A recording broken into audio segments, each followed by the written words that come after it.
Pemirsa, spesialis pencurian ponsel bersembunyi di pohon kelapa saat hendak ditangkap oleh Satuan Resmo Polres Wajo, Sulawesi Selatan. Proses penangkapan berlangsung dramatis lantaran pelaku enggan turun dari pohon dan justru menjatuhkan buah kelapa ke arah petugas.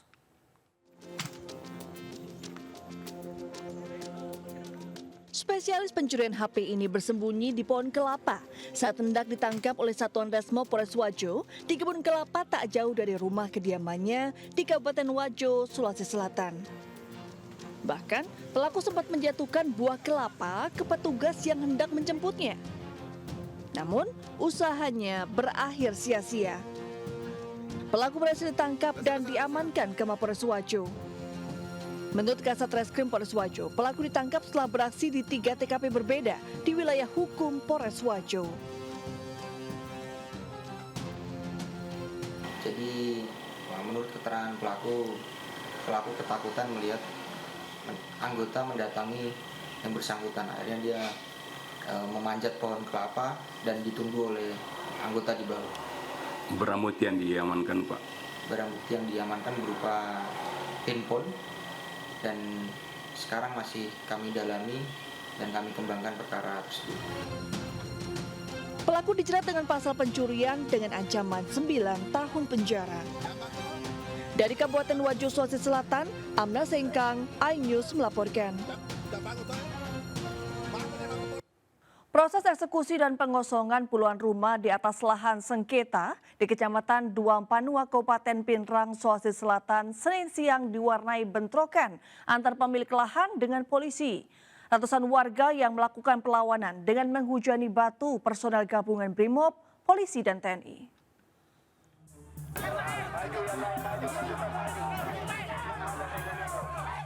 Inilah detik-detik kericuan yang mewarnai proses eksekusi lahan seluas 4 hektar di Desa Maroneng, Kecamatan Duampanua, Kabupaten Pinrang, Sulawesi Selatan. Ratusan aparat gabungan Brimob, kepolisian, dan TNI dihadang ratusan warga yang menolak proses eksekusi. Bahkan kedatangan pihak pengadilan yang dikawal ratusan personel Brimob dan TNI disambut dengan lemparan batu. Ratusan massa ini melempari petugas dengan menggunakan botol dan beberapa benda lainnya hingga dibalas tembakan gas air mata. Bentrokan ini berjalan hingga 30 menit dan massa berhasil dipukul mundur masuk ke dalam perkampungan.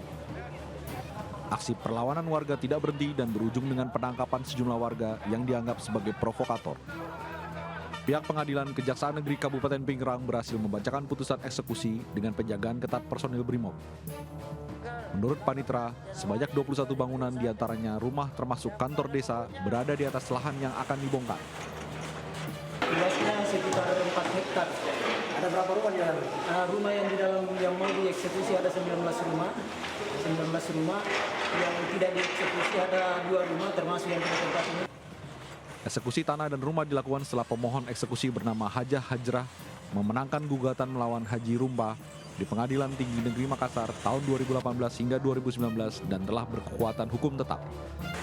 Dari Kabupaten Pinrang, Sulawesi Selatan, Nuser Zainal, iNews melaporkan.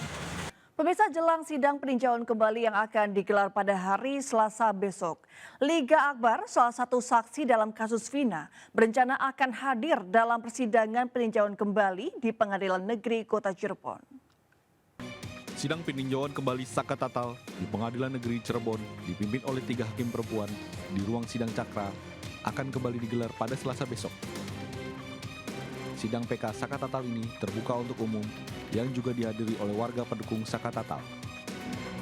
Dalam agenda sidang pada hari Selasa besok, dengan agenda menghadirkan saksi dari pemohon, saksi Liga Akbar akan hadir dalam persidangan peninjauan kembali tersebut. Ya mudah-mudahan kan dari keterangan Liga Akbar ini minimal bisa memberikan suatu kronologis baru lah. Karena ini kan bisa dijadikan novum. Mudah-mudahan apa yang akan disampaikan Liga bisa sedikit membantu dalam memberikan kesaksian itu.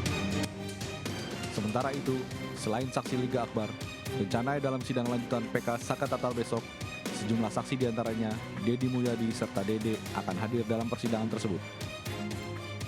Dari Cirebon, Jawa Barat, Tois Iskandar, iNews melaporkan. Pemirsa, memvonis bebas Gregorius Ronald Tanur yang sebelumnya didakwa melakukan pembunuhan terhadap kekasihnya, Dini Sera Afrianti, membuat keluarga korban mencari keadilan. Salah satunya dengan melaporkan hakim ke Komisi Yudisial.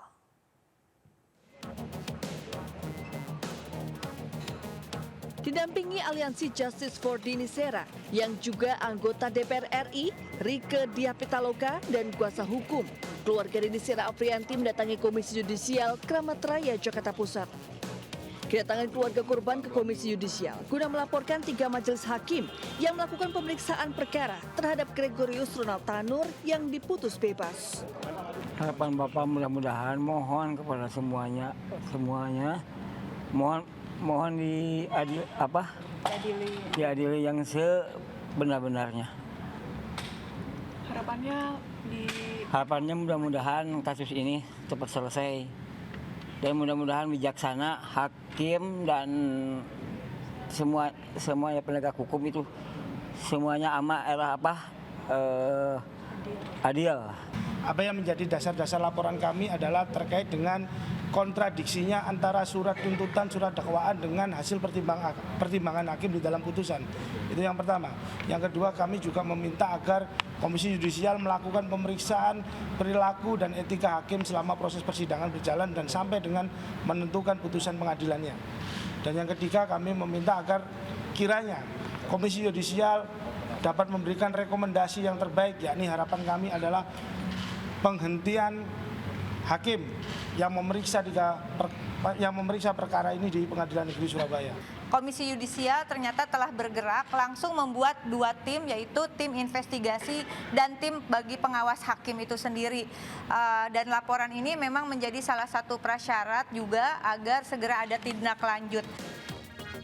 Setelah Komisi Yudisial rencananya Rabu mendatang, keluarga korban akan melaporkan ketiga hakim ke Badan Pengawasan Mahkamah Agung. Sebelumnya, Ketua Majelis Hakim Erin Tuwadamanik memvonis bebas Gregorius karena dinilai tidak terbukti melakukan pembunuhan sebagaimana tuntutan jaksa. Dari Jakarta, Wenda Nura, Wildan Aulia, iNews melaporkan. Pemirsa, Benny Ramdhani, Kepala Badan Pelindungan Pekerja Migran Indonesia, selesai menjalani pemeriksaan selama 5 jam. Benny diperiksa atas perkataannya yang mengungkap inisial T sebagai dalang judi online di tanah air.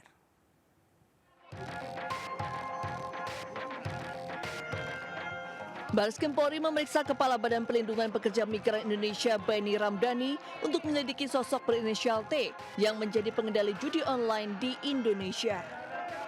Benny Ramdhani memenuhi panggilan tersebut didampingi dengan beberapa rekannya. Usai diperiksa hampir 5 jam, Benny mengaku sudah memberikan sejumlah keterangan berikut barang bukti terkait bandar judi online penyidik. Namun terkait inisial Mr. T sebagai dalang judi online di tanah air, Benny menyarankan menanyakan langsung kepada penyidik Barreskrim. Sudah ya, yang pasti ya saya konsisten menyebut ya inisial. Inisial itu siapa, latar belakangnya apa, maka saya sudah memberikan keterangan kepada kepolisian, penyidik, dan silakan ditanyakan kepada penyidik. Ya. Kasus judi online yang menjadi sorotan saat ini masih terus diselidiki. Polisi terus menelusuri dan mencari tahu siapa dalang dari pencipta lingkaran setan tersebut. Beberapa waktu lalu, Kepala BP2MI Benny Ramdhani menyebutkan sosok berinisial T yang menjadi pengendali judi online di tanah air. Dari Jakarta, Ismalia Trijulianti, iNews melaporkan. Ya pemirsa, Kepala BP2MI Benny Ramdhani diperiksa tim penyidik Barreskrim Polri.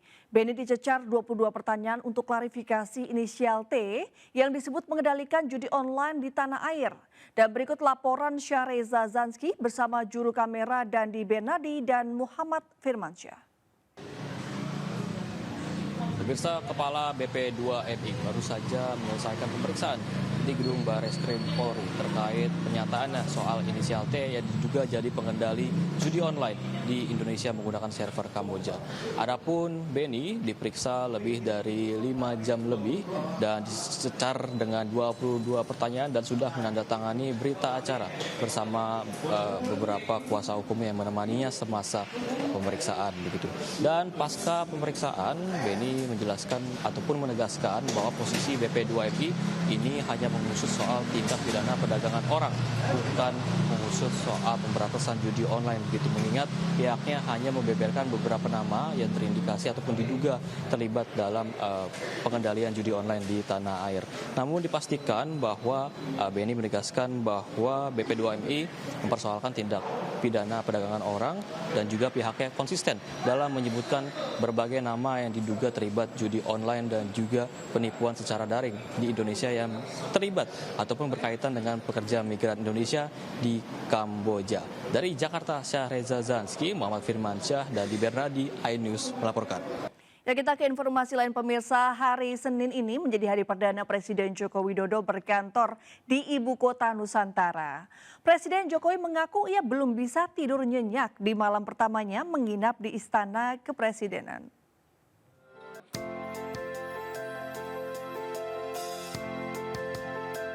Presiden Joko Widodo perdana berkantor di Ibu Kota Nusantara atau IKN di Kalimantan Timur. Presiden Jokowi langsung menerima audiensi sejumlah tamu dan mengikuti rapat bersama pejabat otorita IKN dan Forkopimda Kalimantan Timur. Rapat membahas perkembangan pembangunan IKN. Jokowi juga bercerita, di malam pertamanya menginap di Istana Kepresidenan belum bisa tidur nyenyak lantaran belum terbiasa. Saya datang ke sini untuk mengecek progres perkembangan terakhir dari pembangunan IKN, khususnya pembangunan istana. Gimana? Enggak nyenyak. Saya ngomong apa adanya. Ya mungkin pertama kali aja, mungkin masih belum nyenyak. Ya. Presiden Jokowi juga berkeliling Istana Garuda IKN yang pembangunannya sudah memasuki tahap akhir. Air bersih, listrik, dan internet juga sudah tersedia dengan baik. Presiden Joko Widodo menggelar rapat perdana di Istana Garuda.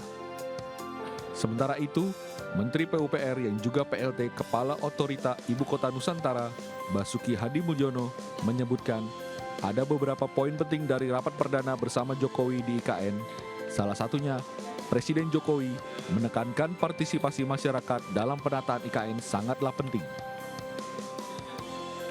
Selain itu, menurut Basuki, Presiden Jokowi juga menyebut bahwa IKN akan menjadi contoh tata kelola manajemen pemerintahan yang baik.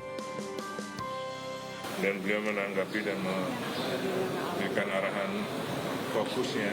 Pertama, utamakan partisipasi masyarakat, khususnya dalam penataan IKN ini. Jangan sampai masyarakat merasa terpinggirkan, tergusur, ataupun bahkan digusur. Ya, kayak kami ada Deputi Kemasyarakatan ini, itu nanti dalam rangka menata kawasan di sekitar IKN ini, utamakan partisipasi. Petugas damkar dan penyelamatan Kota Jambi mengevakuasi seekor monyet liar yang diduga kelaparan dan masuk ke sebuah warung kelontong dan menyerang warga. Monyet tersebut sempat terluka karena dihalau oleh warga. Petugas pemadam kebakaran dan penyelamatan Kota Jambi dengan menggunakan jerat khusus mengevakuasi seekor monyet liar yang menyerang warga di Kelurahan Rawasari, Kecamatan Alam Barajo, Kota Jambi. Saat dievakuasi, monyet berjenis kelamin jantan tersebut dalam kondisi terluka. Monyet diduga kelaparan dan mencari makan hingga masuk ke dalam warung salah satu warga hingga membuat panik pemilik warung. Monyet liar dewasa sempat melawan dan berusaha menyerang petugas damkar saat dimasukkan ke dalam kandang besi yang telah disiapkan. Evakuasi yang berlangsung kurang dari 1 jam tersebut sempat menjadi tontonan warga. Kadis Damkartan Kota Jambi mengatakan, evakuasi monyet liar dilakukan setelah mendapat laporan dari warga, meski tidak ada korban luka, namun membuat ketakutan warga. Informasi yang kita dapat di lapangan sempat menyerang warga, dan warga juga sempat melakukan perlawanan terhadap monyet tersebut. Dan saat kita tangkap sempat juga melawan, dan untuk tidak mengganggu aktivitas warga, kita bawa ke hutan kota. Setelah berhasil diamankan dan dievakuasi, monyet liar tersebut langsung diserahkan kepada pengelola Taman Hutan Kota untuk mendapatkan pengobatan dan akan dilepas liarkan ke habitatnya setelah pulih dari luka. Dari Kota Jambi, Adrianus Susandra, iNews melaporkan.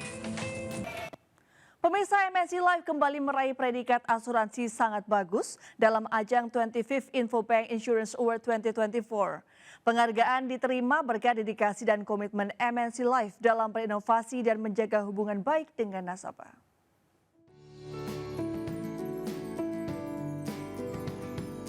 Produk inovatif serta pelayanan yang berkualitas antarkan MNC Life raih penghargaan di ajang 25th Infobank Insurance Award 2024 yang digelar di Jakarta.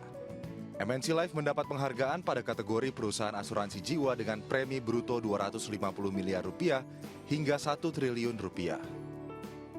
Atas penghargaan yang telah kami terima ini, dan ini membuktikan dedikasi kami, komitmen kami untuk terus melayani masyarakat Indonesia dalam hal perlindungan asuransi jiwa. Penghargaan ini juga menjadi komitmen bagi MNC Life untuk terus menjadi terdepan dalam industri asuransi di Indonesia. Dari Jakarta, Jessica Winoto, Andri Setiawan, iNews melaporkan. Yang mengusung tema transformasi bangkit untuk Indonesia Sejahtera, Mukernas Partai Perindo resmi dibuka pada Senin malam. Ketua Harian Nasional DPP Partai Perindo Angela Tanusudibyo berharap Mukernas pemicu semangat dan militansi kader untuk memenangkan Pilkada di 2024.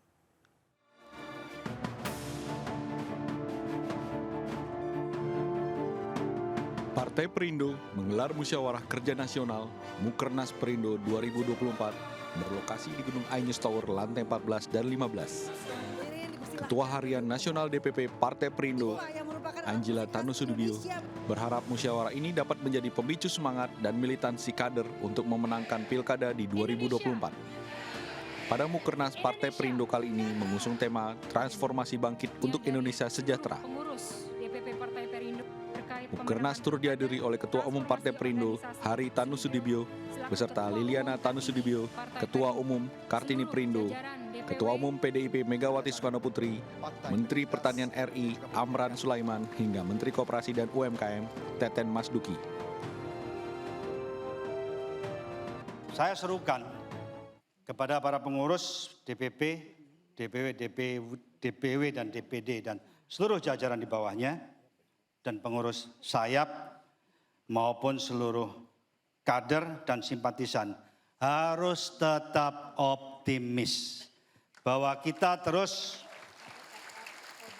berusaha melakukan perubahan-perubahan, improvisasi, sehingga ke depan dengan transformasi ini akan membuahkan keberhasilan yang besar bagi Partai Perindo. Dari Jakarta, Dilami Aulia, M. Zulkarnain, iNews melaporkan. Ya pemirsa, meski namanya belum setenar pantai lain di Provinsi Lampung, Pantai Weituala di Kabupaten Pesisir Barat satu ini punya daya tarik tersendiri. Deretan pohon kelapa ditambah latar penggunungan Bukit Barisan membuat pemandangan pantai semakin menawan.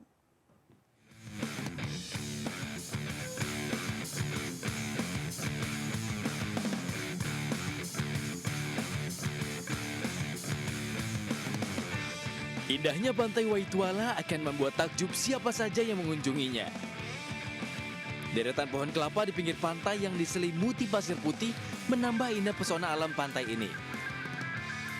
Selain itu, latar pegunungan Bukit Barisan dan Gunung Pugung membuat pemandangan semakin menawan. Nah, bagi Anda yang mendambakan ketenangan, pantai di Desa Kuripan, Kecamatan Pesisir Utara ini bisa jadi pilihan yang tepat. Banyak pengunjung mengaku senang datang ke Pantai Weituala karena udaranya sejuk, lingkungannya asri, dan cocok untuk bersuap foto. Mereka juga tidak khawatir berkunjung di siang hari karena banyaknya pohon kelapa di pinggir pantai untuk berteduh.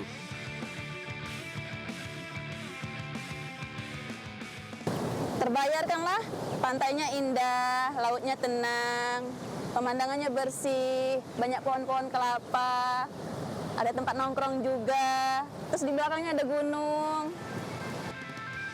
Guna mendukung potensi pariwisata di wilayahnya, pihak desa akan membangun sejumlah fasilitas umum termasuk akses jalan menuju pantai. Sudah ada berupa homestay penginapan, baik itu untuk wisatawan lokal maupun wisatawan mancanegara juga sudah ada kita homestay. Tapi sifatnya itu masuk ke BUMDes Pekon.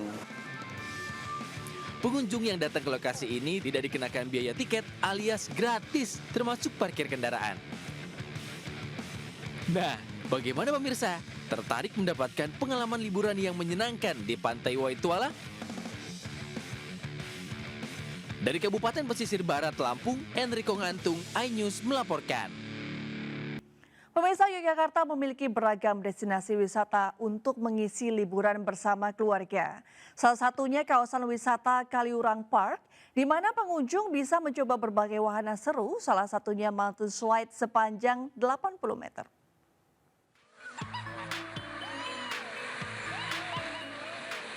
Asiknya meluncur sambil berteriak bebas menjadi keseruan tersendiri saat berwisata di kawasan Kaliurang, Sleman, Yogyakarta. Ya, wahana perosotan pertama di Jogja ini memacu adrenalin pengunjung dengan meluncur dari ketinggian sepanjang 80 meter. Tak heran bila libur akhir pekan, wahana mountain slide menjadi salah satu favorit wisatawan. Naik seluncuran jauh ini. Seru. Seru, deg-degan. Pertama kali. Iya, saya pertama kali. Selain seluncuran, pengunjung juga bisa menikmati beragam permainan yang aman dan ramah untuk anak-anak. Di antaranya ada Flying Fox sepanjang lebih dari 50 meter. Bioskop virtual reality yang membawa penonton masuk ke zaman dinosaurus dengan bantuan kacamata virtual. Serta wahana zorbing di mana anak masuk ke dalam bola raksasa kemudian digulirkan ke kolam air. Berada di lahan 3 hektar dengan 100 lebih spesies tanaman langka, pengunjung bisa bersantai sambil menikmati sejuknya udara lereng Merapi. Kawasan ini buka setiap hari mulai pukul 8 pagi hingga pukul 5 sore. Tiket masuk hanya Rp25.000 dan harga setiap wahana mulai Rp15.000 hingga Rp25.000 per orang. Dari Sleman, Yogyakarta, Gali Wisma, iNews melaporkan.